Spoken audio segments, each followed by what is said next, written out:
No mundo o quê? Será que tem mesmo? Gente corrompida e perversa? Você acompanha os noticiários? Você tem visto alguns casos por aí? Percebe? Quando nós vivemos na dependência de Deus, Deus ele vai efetuar o querer e o realizar. Eu gosto muito desses dois verbos que aparecem no texto na versão corrigida. O verbo querer e o verbo efetuar. Por que eu gosto? Porque Paulo ele está dizendo tanto o desejo quanto a ação pertencem a quem? A Deus. É Deus quem efetua o querer e o realizar. Ou seja, é Deus quem quer que nós vivamos na sua dependência. Amém, igreja? E Ele não só quer, como Ele faz por onde? Porque Ele tem o desejo, que é o querer, e Ele efetua, que é a ação. Tentem você lembrar o que é que nos falta para viver na dependência de Deus. O desejo dele, o querer. O efetuar é a ação. Nos falta o quê? Para depender para viver na dependência dele. Não tem. Porque tanto o desejo quanto a ação pertence ao Senhor. Mas lembrem-se, ele tem a soberania, porque ele é soberano. Mas nós também, como diz o verso anterior, nós temos que desenvolver a nossa salvação na reverência, temor e tremor ao Senhor.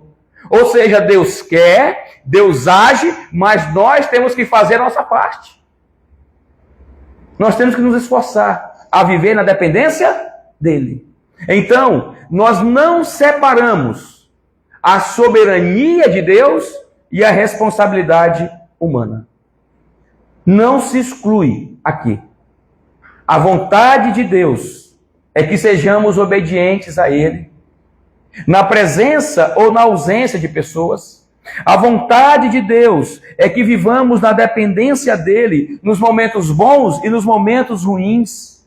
Mas para isso, eu tenho que me submeter à voz dEle. Eu tenho que fazer o que Ele quer que eu faça. Eu tenho que obedecer. Meus irmãos, a nossa vida, ela começa a fazer sentido quando nós vivemos na dependência de Deus. Os nossos recursos falham e faltam algumas vezes.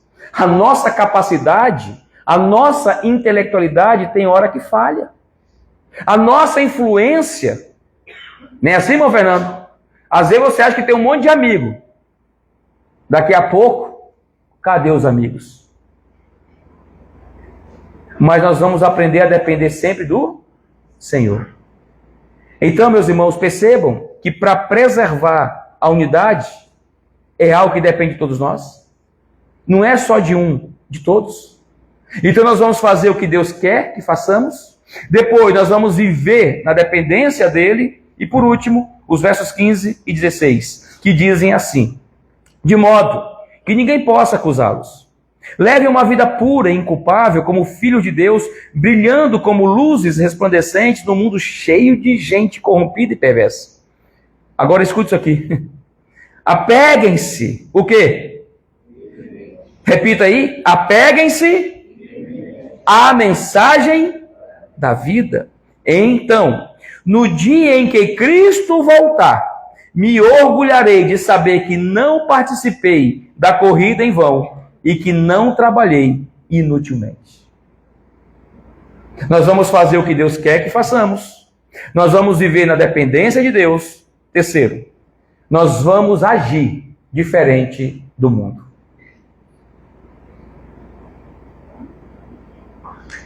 Você sabe o que significa a palavra santo? Separado. Não é perfeito, viu, gente? Tem pessoas que não conhecem a expressão, aí quando fala assim, só quer ser santinho. Tem até aquela frase assim, santo do pau, não tem? Tem ou não tem? Tem. É porque a pessoa acha que santo, a palavra santo, é perfeição. E essa palavra, na língua grega, ela mais nada quer dizer Alguém que foi separado. Ou seja, a igreja, você e eu, nós somos separados do mundo para servir a quem? Ao Senhor. Porque nós somos propriedade exclusiva de Deus. Então, meus irmãos, percebam uma coisa. O nosso comportamento, a nossa conduta tem que ser diferente. Amém? Eu falo a você que eu me entristeço quando eu ouço noticiários aí de crente escandalizando. Não sei se vocês viram, um pastor foi para um motel e morreu. Vocês viram isso aí, não? Tem que ver mais notícias, viu, gente? Ajuda. Um pastor foi para um motel com uma irmã da igreja. Foi. O pastor infartou, ó.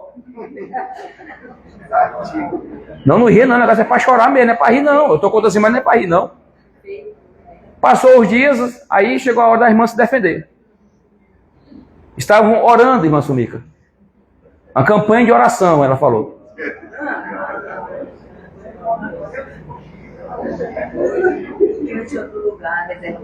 É triste. Foi mesmo. Sabe, é triste. Pastor escandalizando, roubando irmãos, desviando dinheiro da igreja, aceitando suborno e propina. Época da campanha, irmão Fernando. Campanha política, está chegando outubro. Pastor consegue 100 votos aí que eu dou o teto para a igreja. Tem ou não tem, irmão Fernando? Bastante. Pastor consegue 100 votos aí para mim que eu vou dar o piso da igreja. Tem, irmão Edgar. Vocês percebem a coisa? Crente dando mau testemunho no serviço. Chegando atrasado de propósito. Não cumpre as funções que tem que cumprir. E joga um colega contra o outro, que fofoca, que cria contenda. Gente, que comportamento é esse? Nós somos chamados já do mundo, nós saímos do mundo, amém, igreja? Jesus disse que nós não somos, nós estamos, mas nós não somos. Ele diz que nós somos a luz do mundo. Ou seja, quem é o referencial para o mundo? É a igreja. É a igreja. Como é que eu vou viver falando mal do outro? Criando contenda, com o meu patrão eu não vou ter um relacionamento saudável, com o meu colega de trabalho é com confusão, com complicações. Como? Paulo ele está dizendo claramente aqui que nós temos que agir diferente. E aí, meus irmãos, o versículo que o Bom Martinho leu, eu pedi para ele repetir, porque o verso 14 é incrível. Ou seja, aqui nós temos que ter um comportamento diferente quando Paulo diz assim, ó, façam tudo sem queixas, nem discussões. Tem alguma tradução diferente da nossa aqui? Fazei tudo sem murmuração e contenda.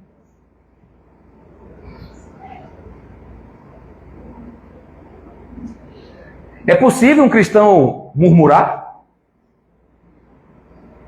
É possível um cristão criar contendas? Mas, meus irmãos, isso é coisa do mundo. O mundo é quem faz isso. O mundo é quem cria contendas. Ah, porque não gosto de tal pessoa, eu crio contenda dela com outra pessoa. Ah, porque essa pessoa me repreendeu, eu não gostei da repreensão, vou criar uma contenda.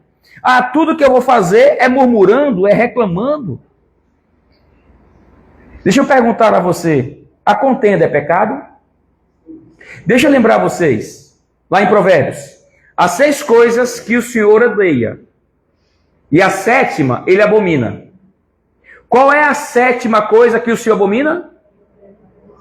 Quem cria contenda entre irmãos. Ah, pastor, o irmão está mentindo, está adulterando, está roubando, está em pecado. Mas quem cria contenda também está. Quer ver uma outra? A murmuração é pecado ou não? Você sabe por que foi que Israel ficou 40 anos vagando no deserto? Porque murmurou. O povo caminhando pelo deserto, rumo à terra de Canaã, a terra prometida, o povo reclamava, murmurava. E aí, meus irmãos, deixe-me falar uma coisa. Nós precisamos tomar muito cuidado com a murmuração, sabe por quê? Às vezes a gente murmura e reclama com pessoas. Só que às vezes não é com pessoas. A murmuração é contra quem? É contra Deus. Você lembra que quando o povo estava lá no deserto, querendo água, querendo comida, o povo reclamou com quem? Com Moisés. Não foi? Mas não era com Moisés. Qual era o trabalho de Moisés? Era Moisés que tinha que dar água para o povo? Era Moisés que tinha que dar comida para o povo? Não. O papel de Moisés foi legislar, ele foi o legislador da nação. A lei que Deus deu à nação foi por meio ou por intermédio de Moisés. E Moisés agora é o libertador. O povo vai seguir Moisés, porque Moisés obedecia a Deus. Então as ordens eram repassadas para Moisés e Moisés passava para o povo. Mas o povo reclamava. O povo murmurava. O povo queria comida. O povo queria água. O povo não queria passar por dificuldades. Então o povo começa a murmurar. Mas todas as murmurações, Moisés disse isso em Êxodo 16, verso 8. As vossas murmurações não são contra nós, e sim contra o Senhor. Você tem dúvida disso? Abra sua Bíblia aí, por favor. Em 1 Coríntios, capítulo 10, versículo 10. Já estamos caminhando para o fim. 1 Coríntios, capítulo 10, versículo 10. Porque Paulo vai chamar a atenção aqui dos coríntios. E ele vai fazer, ou melhor, trazer à memória algo que aconteceu com o povo. Quem encontrou, diga amém. E não murmureis, como também alguns deles murmuraram e pereceram pelo destruidor. Meus irmãos, todas as circunstâncias da vida devem ser aceitas com alegria. É fácil? É não. Mas a Bíblia diz que todas as coisas cooperam. Todas as coisas. Todas. Não aquilo que eu quero, mas todas as coisas cooperam para o bem daqueles que amam a Deus. Olha o que Paulo escreve aos Filipenses no capítulo 4. Abra sua Bíblia, por favor. Filipenses capítulo 4. Veja se Paulo não aprendeu isso aqui na prática. Do verso 10 ao 14. Filipenses 4, 10 ao 14. Encontrou? Diga amém. Como eu me alegro em quem? No Senhor. Por vocês terem voltado a se preocupar comigo. Sei que sempre se preocuparam comigo, mas não tinham oportunidade de me ajudar. Olha a compreensão de Paulo.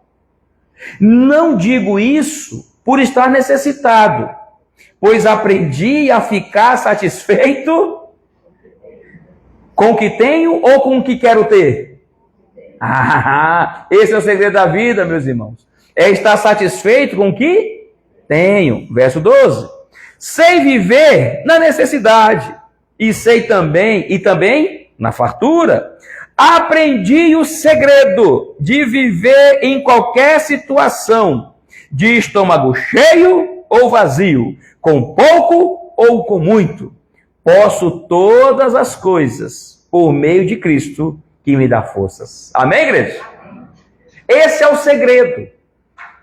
Aprendi a contentar-me com o que eu tenho. Toda pessoa, grava isso, toda pessoa que não se contenta com o que tem é murmurador. Ela nunca está satisfeita com o que já tem, ela quer ter mais. E Paulo disse, eu já aprendi o segredo. É um segredo. E ele revela o segredo. Eu aprendi a viver contente. Meus queridos, reclamar, murmurar, resmungar é um ataque direto à soberania. Não do país, mas de Deus. Reclamar, murmurar é um ataque à soberania do nosso Deus. Porque tudo que acontece conosco é por permissão dele. Às vezes, a gente não consegue entender isso. E não conseguimos por quê? porque nós não queremos fazer o que Deus quer que façamos. Nós não conseguimos porque nós não queremos viver na dependência do Senhor.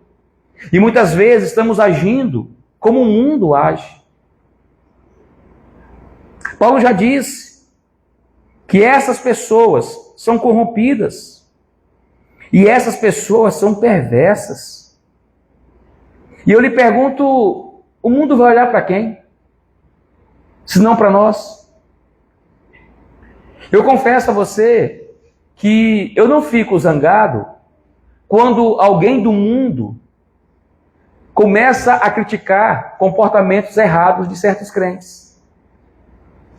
Por que eu não fico zangado? Eu fico zangado quando vem calúnias.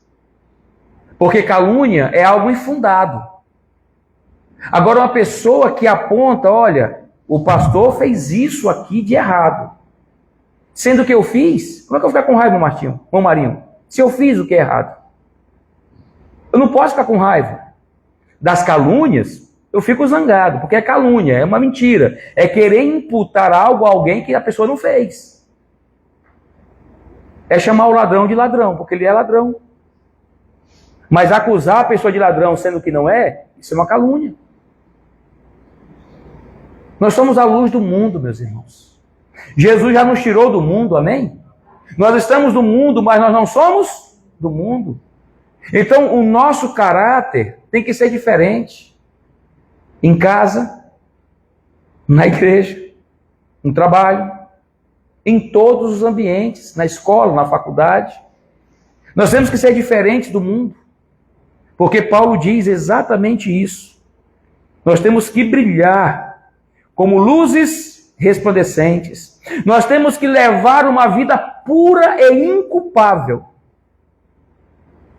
Essa palavra inculpável é assim, ó. Podem até caluniar alguém, mas não tem provas que essa pessoa fez o que é errado. É uma pessoa inculpável. A gente precisa ter uma vida pura. Amém, igreja? A gente precisa ser inculpável. Calúnias, você vai receber, eu vou receber. O nosso Salvador recebeu calúnias. Paulo recebeu calúnias. Mas uma vida inculpável é uma vida não isenta de calúnias, mas de prova de que a pessoa fez o que é errado. E aí eu termino com os últimos versos do capítulo 2, os versos 16 ao 18, onde Paulo diz assim, verso 16 ao 18, apeguem-se firmemente à mensagem da vida. Então, no dia em que Cristo voltar, quem acredita na volta de Cristo, diga amém? Amém. Eu também creio. Essa é a nossa esperança, meus irmãos. Isso nos motiva.